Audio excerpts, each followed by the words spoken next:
What's amazing about hedgehogs? Loads of stuff. They're Britain's only spiny mammal, which is pretty special. Each hedgehog has over 5,000 individual spines, which are all regrown throughout their lifetime. If you look really closely, you can see that adult hedgehogs have white tips to their spines.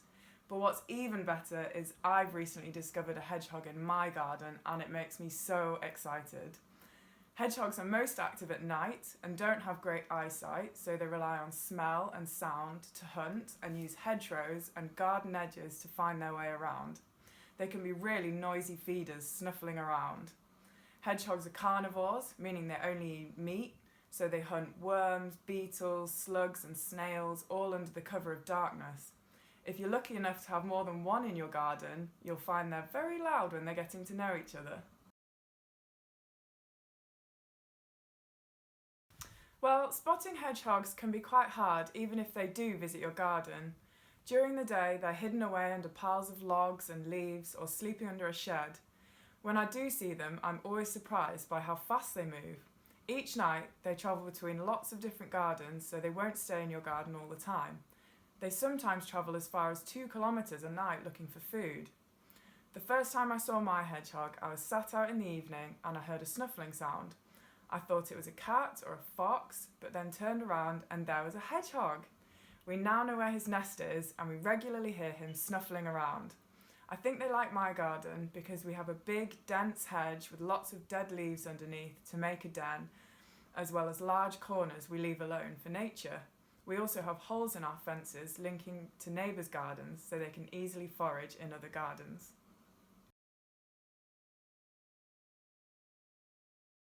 Sadly, hedgehogs are in big trouble. Current estimates are that since 2000, hedgehogs have declined by a third in urban areas and over a half in rural areas. That's really scary. There are a few things that might be causing this decline. In the countryside, we've lost hedgerows, meaning hedgehogs have fewer places to shelter during the day.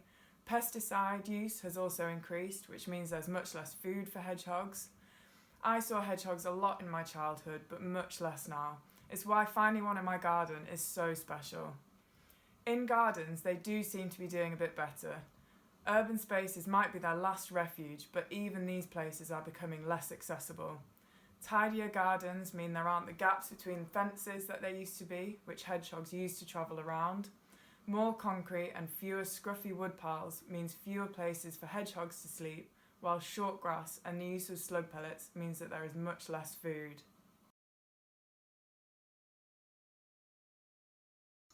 Well, there's a few things you can do, but one of the best is to work with your neighbours to make sure there are gaps in your fences for hedgehogs to move between your gardens.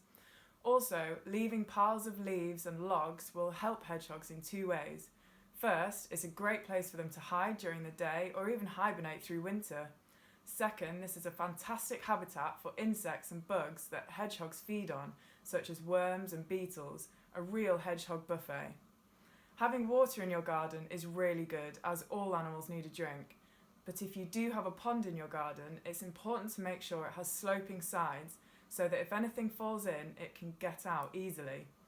You can adapt your pond by putting logs half in, half out of the water, so your spiky friend can use it to climb out easily.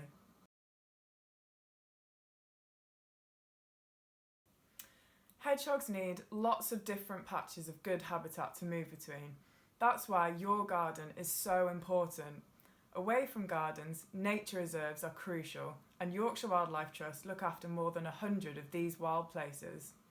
This helps hedgehogs by offering them more space to feed in. However, they also need a connected network of wild places right across Yorkshire. That's why we're working closely with landowners and communities across Yorkshire to create and connect as many patches of wildlife-friendly land as possible. Working locally, we can make a big difference where it's needed the most. I'd hate to see Yorkshire without hedgehogs. By inspiring people to take action on their doorstep and empower them to create wildlife corridors, hopefully we can see hedgehogs thrive again. There's so much we can do to help wildlife recover. We just need the support to get it done.